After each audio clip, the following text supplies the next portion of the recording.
Hey guys, welcome to another episode of True Crimes and Weird Times. I'm Ashley. And I'm Kim. And today I'm going to be telling you about a man who killed his entire family one day and then just disappeared into thin air.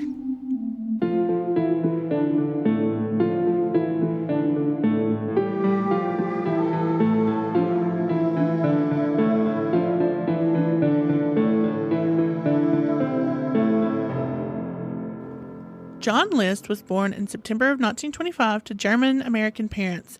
He and his family were devout Lutherans, and John even worked as a Sunday school teacher. He served in World War II as a lab technician and later in the Korean War in the Finance Corps due to his education in accounting. So, by all accounts, John List was your average all-American man. Sounds like it. Yeah. Now, it was during his enlistment in the Korean War that he met Helen Morris Taylor. She was a widow living near Fort Eustis, Virginia, with her daughter Brenda. Now, it wasn't long after they had started dating that Helen announced to John that she was pregnant. Ooh, whoops. Whoops. Now, John, devout in his religion. Obviously not that devout. Well, yeah. Agreed to marry her because it's his kid. That's what you do. That's what you do. But after the wedding, Helen then admitted that she actually had not been pregnant. Oh. Yeah. And of course, John felt that he had been duped. He was tricked. Well, he was. He was. But because of his devout religious beliefs, he thought it would be wrong to break those marriage vows. Marriage was a big deal to him. Well, that's a conundrum. So they stayed together. And it wasn't soon after that Helen actually did become pregnant. And like within the next 4 years, the List family grew to a family of 6. Now, the pressure was on to make ends meet. And while he was a great worker, he never really got along with colleagues and superiors. So he never really held a job for very long. Oh. Yeah. They said that it was just something like he just didn't mesh well with people. Like it wasn't necessarily anything in particular. He just didn't go along with He people. just didn't get along with people, I guess. So he moved job to job. He worked in Detroit as an accountant and an audit supervisor in Kalamazoo, and then a general supervisor of the accounting department somewhere else.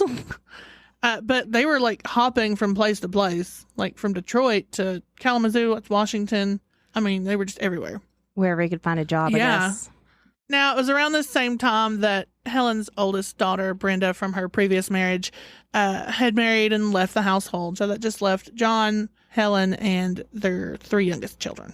Also around this time, Helen was on her way to becoming an alcoholic. Oh. Yeah, and was starting to become unstable.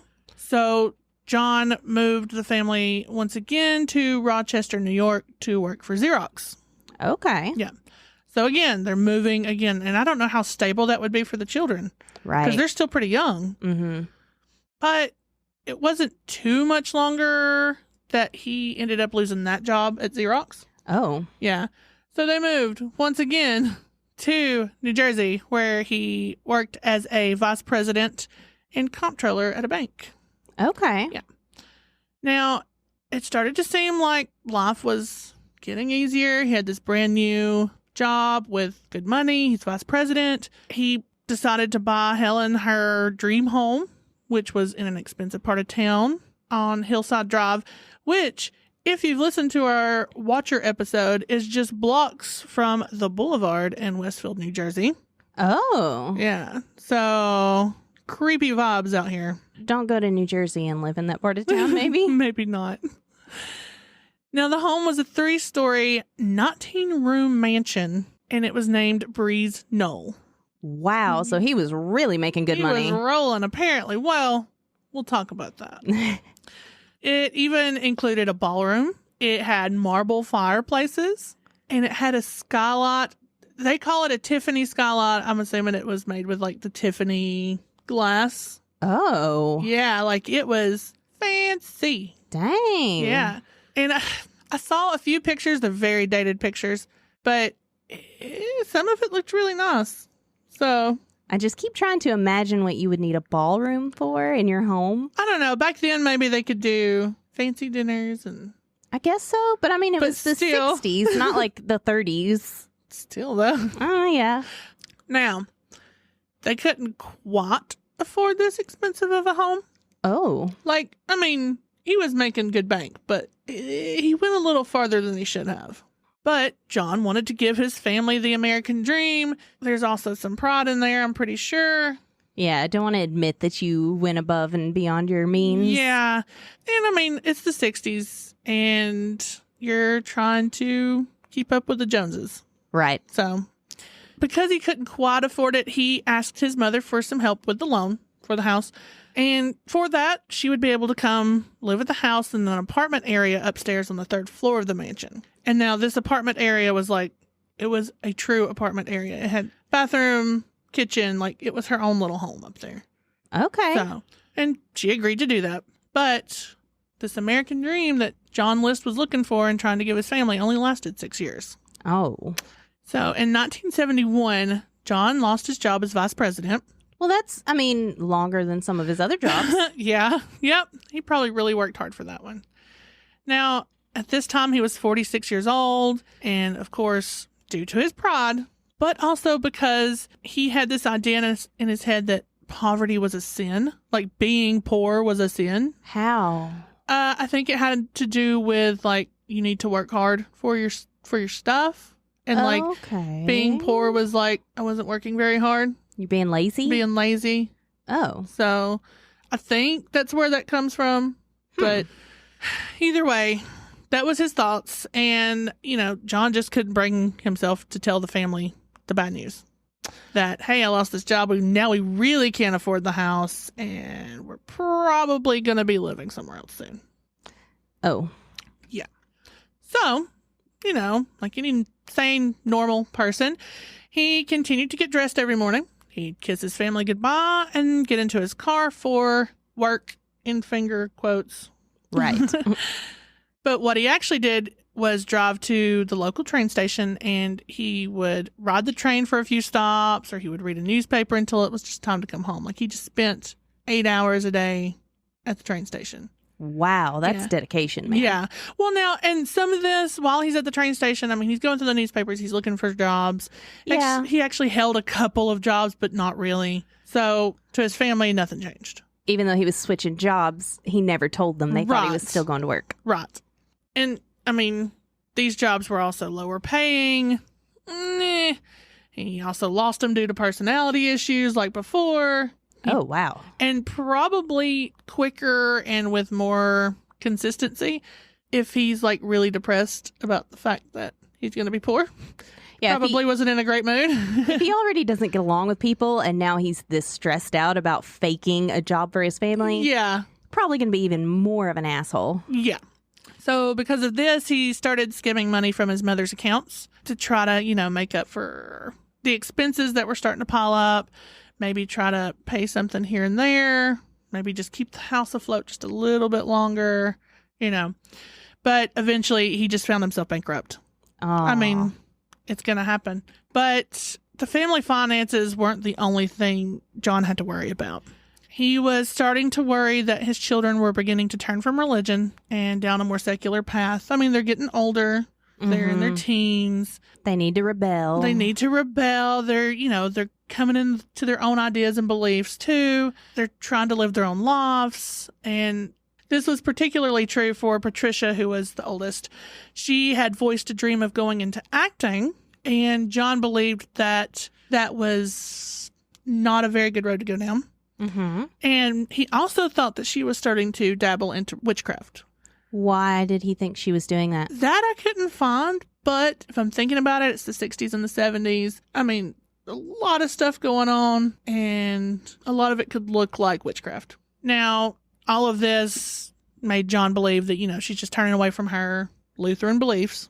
And even his own wife, Helen, who had been drinking more and more, had also stopped going to church. But it was possible that she stopped going to church because of a secret she'd been keeping from John. Uh-oh.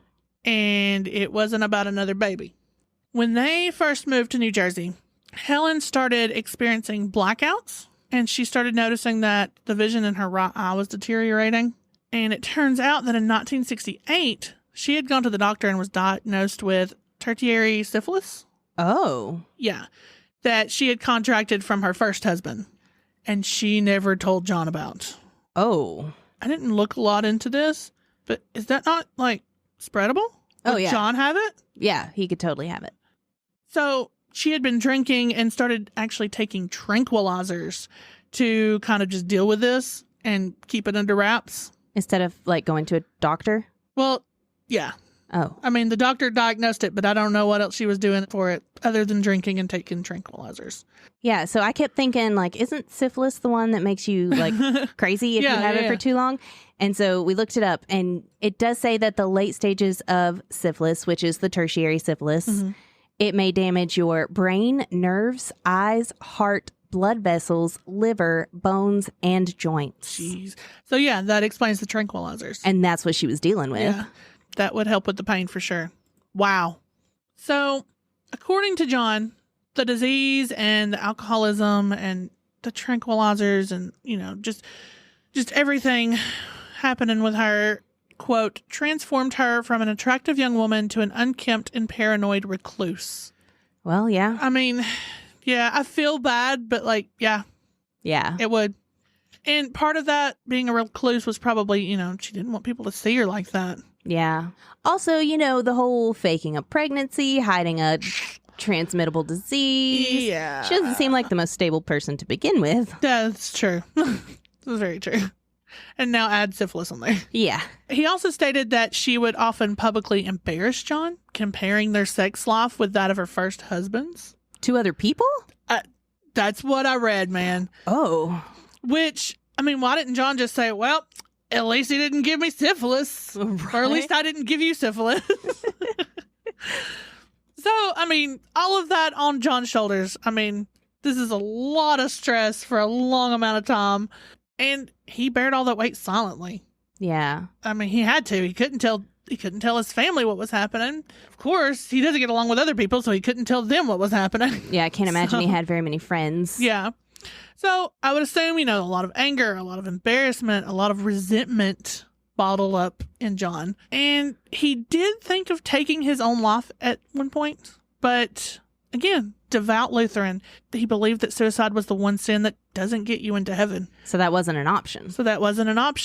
So out of the, again, air quotes, love he had for his family, John concocted a plan to take care of all of their problems. Oh, no. On November 9th, 1971, the List children left for school, as usual. Helen came downstairs for her regular morning coffee, and John chatted with her, you know, like normal.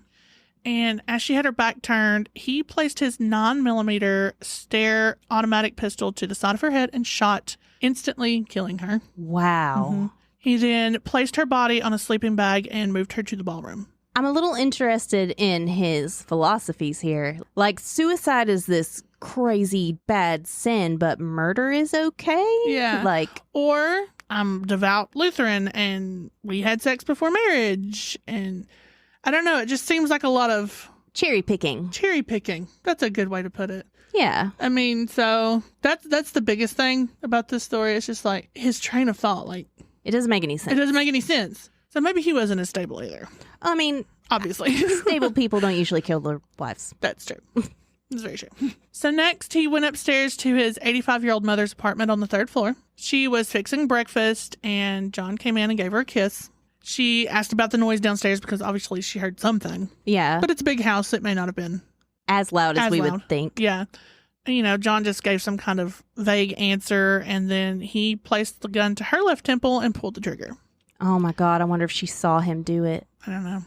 Oh, he couldn't even terrible. look his wife in the face. There's no way he could look his mother in the face because, I mean, his father was distant. Mm-hmm. And so him and his mother were close. So I don't know. Yeah. There's no way he could look her in the face. Now, he wasn't able to move her body to the ballroom because it's 3 flights of stairs, I'm sure. Yeah. So he just kind of threw a towel over her face and left her there in the hallway. This just left him in the house for now. He spent the rest of his morning working out details of his plan. He cleaned up the blood in the kitchen, and then he began to make phone calls and write letters to his children's teachers, his boss, and some other people who might suspect anything if they're all missing. He let them all know that the family had to leave to tend to a sick relative in North Carolina, so they'd be gone for a few months. Oh. Yeah. He also stopped the mail at the post office, and he stopped the milk and the newspaper deliveries, and he closed all of his bank accounts. And then he went to cash a $2,000 savings bond that had belonged to his mother. So, like, he was already planning what he was going to do. And honestly, I think this is something he had been planning for a little while. Yeah. I mean, to be able to do all of this in, a few short hours. Now, when he got back home, he made himself a sandwich because, planning and executing a murder is just such hard work. Works up an appetite. Uh-huh. And then he waited for his children to come home from school. Oh, no. Yeah. 16-year-old Patricia was the first to arrive home. She had actually called her father and asked him to pick her up because she wasn't feeling very good. So she left school early and they got home. Now, once inside the home, John shot her in the back of the head and then placed her body near her mother's in the ballroom. 13-year-old Frederick arrived home next, and John shot him in the same way and then placed his body in the ballroom next to Patricia. Then John proceeded to drive to the soccer game that his son John Jr. had that day, and he watched his game. I'm sure he probably cheered him on. Oh, my God. Yeah. And then gave him a ride home, obviously.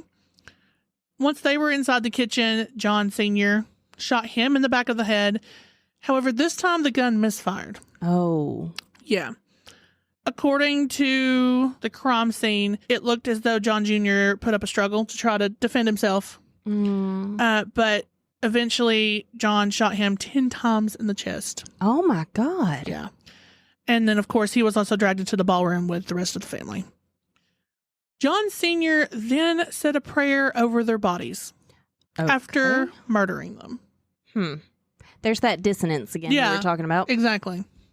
Now, after all of this, John wrote a note to his pastor because he felt like he would understand.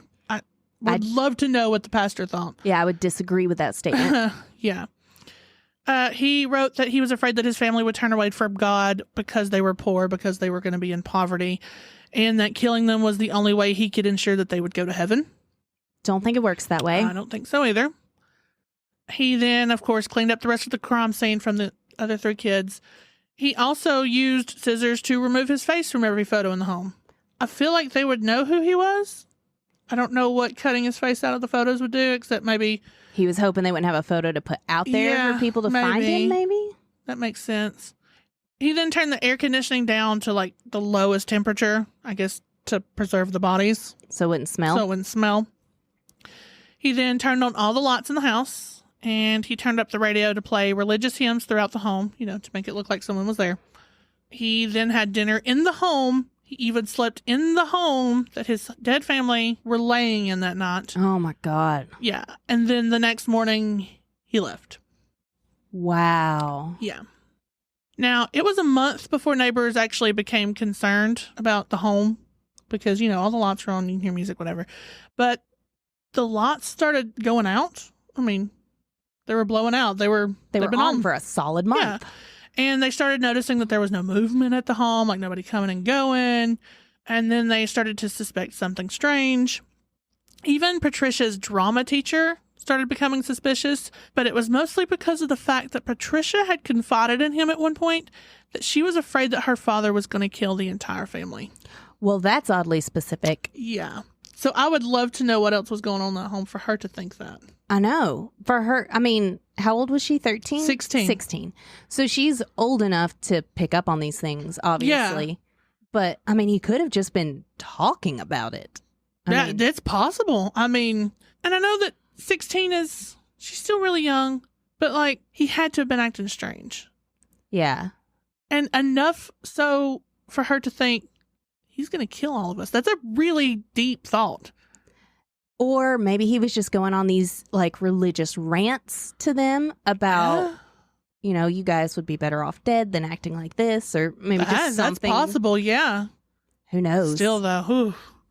Officers were finally called out to the home for a welfare check on December 7th, 1971, which was a month later. Wow. Yeah. And they entered the home through an unlocked window in the basement. Now, when they first entered the home, they heard organ music throughout the home, but through, like, the intercom system in the home, which was, think about being in the basement, you hear it kind of. Oh, that's so creepy. And then finally they found the 5-page note from John explaining his actions. And then finally they found the family dead in the ballroom floor. I don't want a ballroom anymore. No. So, of course, FBI started looking for John immediately. The first thing they found was John's car parked at Kennedy International Airport in New York City. But by then, I mean, it's been a month. John is gone. Right. Nowhere to be found. And probably paid in cash. There's no way to track him. Oh, I'm sure. Yeah. Well, he closed all of his accounts. Yeah. Yeah. So he has cash. So as far as the home, Bree's Knoll Mansion had no other occupants and was mysteriously destroyed in a fire in August of 1972, which was just 9 months after the murders. Now, it was ruled an arson, but, like, they didn't even bother trying to figure out who it was. I wonder if maybe John came back and burned the house down. I mean, it would make sense. Yeah. But, I mean, to this day, it remains unsolved, no suspects. But it legit could have just been some pyro teenager who was like, this house is empty. Somebody was murdered there. I'm going to burn it down. Yeah. It could have been anything. Let's burn the murder house. Yeah. I mean, I get it. Because by then, I mean, they would have... Everybody would know about it. Everybody would know about it, but like the police would already have evidence and anything. What burning it down is not going to do any good. Yeah. So, well, they had a full confession even. I don't know. Well, that's true. What evidence is he trying to hide? 18 years later, in 1989, America's Most Wanted aired the case on television. And in the episode, they featured a clay bust that was to show how John List had progressed in age. Oh. So people had an idea of what he looked like. Now, this bust ended up being almost a perfect replica, and I will post it in social media so you can see it. Like, it's pretty good. This guy was good. And just 2 weeks after its broadcast, a coworker recognized the description and called the authorities, and John was arrested at an accounting firm in Richmond, Virginia. So he wasn't even that far. No. If I killed my whole family, I would be going across the country. I'd be going to a different country. To a different country, yeah. So it turns out that after he murdered his entire family, John took a train to Michigan, then to Colorado. He took an accounting job in Denver under the alias of Robert Peter Clark, or Bob, which had been one of John's classmates in college. He took the name from. Oh. Though the real Robert Clark claimed to not have ever known him. He's like, yeah, we went to school, but I don't know him. But, I mean, I wouldn't have claimed to know him either. I'm just saying. Well, yeah. Now, Bob worked there until 1986. And while he was there, he joined a Lutheran congregation and even ran a carpool for church members who, you know, couldn't make it to church. He'd drive them to church. Wow. Yeah. So, like, he's just living his life. Like, it just pisses me off. You kill your entire family. And then shuttle people to church. Yeah. Oh. Now, at a church gathering, he met Delores Miller, and they were married in 1985. What? Started a whole new family. Oh, my God. And in 1988, they moved to Midlothian, Virginia, where John, or Bob, continued working as an accountant. I would love to hear his background story that he gave his new wife. I know. So, yeah, my name's Bob. It's actually John, and I killed my whole family, but you're really pretty. So my first wife tricked me into marrying her. Then she had syphilis. Then I had to just kill them all. So here we are. Just starting over, living the dream. God. Anyway. After he had been arrested, John stuck with this alias of Robert Clark for months, even though he was extradited to New Jersey in 1989. And finally, when authorities showed proof of fingerprint evidence, he finally confessed in February of 1990. It's like, okay, fine. Yeah, it was me. What? Yeah. But dude, 18 years. Yeah, he lived a whole new life. For almost 20 years. God's a dick. I'm sorry. How do you live with yourself? You know he had to think about it. I mean, I guess if he truly believed he did the right thing for them. I don't know, man.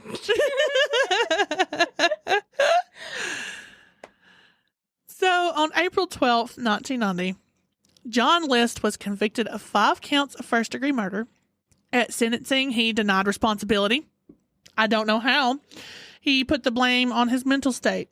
I was crazy. I was so stressed. Well, I mean, he was, but I don't think it was... Yeah. just that one instance. Yeah. Get this, though.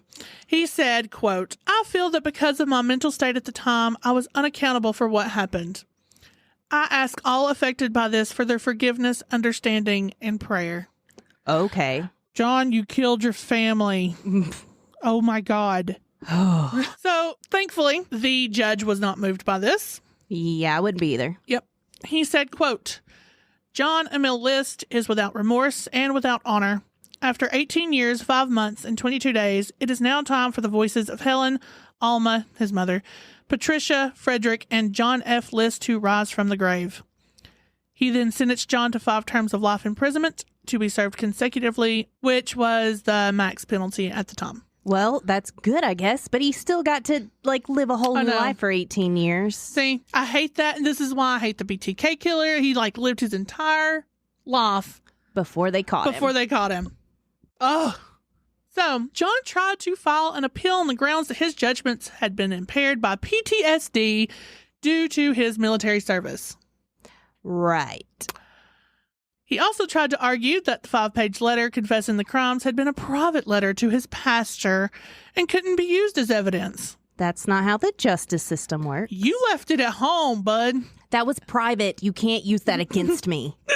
You can't open mail. It's a federal offense. However, a federal appeals court rejected both arguments. Well, yeah. Yeah. And according to an ABC News article from 2006, John expressed remorse by saying, quote, I wish I had never done what I did. I've regretted my action and prayed for forgiveness ever since. Boo-hoo, John. Mm-hmm. He also said, quote, I feel when we get to heaven, we won't worry about these earthly things. They'll either have forgiven me or won't realize, what happened. I'm sure that if we recognize each other, that we'll like each other's company, just as we did here when times were better. I like that he assumes he's still going to be in heaven with them after murdering all of them. No. Well, he didn't commit suicide. Well, he's good. True. Yeah. Yeah. Murders. And he took all those people to church with him. That makes up for it, I think. Woof. Anyway, John List died in prison on March 21st, 2008 from pneumonia. Well, I'm okay with that. There's that. Now, just a couple of extra things that I couldn't really fit into the story somewhere, but was still interesting. Okay. Helen's mother was actually supposed to come and visit them in Westfield, but she fell ill and she had to cancel that visit. John said that if she had made the trip, she would have been his 6th victim. Wow. Yeah, so she would have died with them. Well, at least she was sick, I guess. Although that's her kid, though, man. I know. I can't imagine and her grandchildren surviving with your child and all your grandchildren being murdered. Yeah, would be much better. Ugh. Also, in 1972, List was proposed as a suspect in the D.B. Cooper air piracy case. D.B. Cooper stole the money. Because of the timing of his disappearance, which was 2 weeks prior to the airline hijacking. Okay, so that kind of makes sense. Yeah. He actually matched some of the descriptions of the hijacker and the reasoning that, quote, a fugitive accused of mass murder has nothing to lose. Oh. I mean, it kind of fits. It makes sense. Yeah. List was actually questioned by the FBI after they captured him, but he denied any involvement in the Cooper case. I mean, and I kind of believe that they already have him. I know. Why would he say I didn't? Well, murderers do that all the time. I only committed one murder. I didn't do all those 7 other ones. Yeah, but this seems a lot less than murdering your entire family. Yeah. I mean, his name's still kind of occasionally mentioned in the Cooper case, but there's no direct evidence implicating him. But D.B. Cooper bought a ticket from Portland, Oregon to Seattle, Washington on November 24th, 1971. Just throwing it out there. That would be the time he left to go west. So that is when he would have left. It's a good time frame. Huh. Just saying. I can see how they got there. Yeah. It makes sense. It's really good timing. I kind of feel like it's unlikely he was Yeah, I D.B. doubt Cooper, it is. But yeah, it's a good theory. Yeah. I can see where they got it, though. But, yeah, that's the story of Dickhead John List.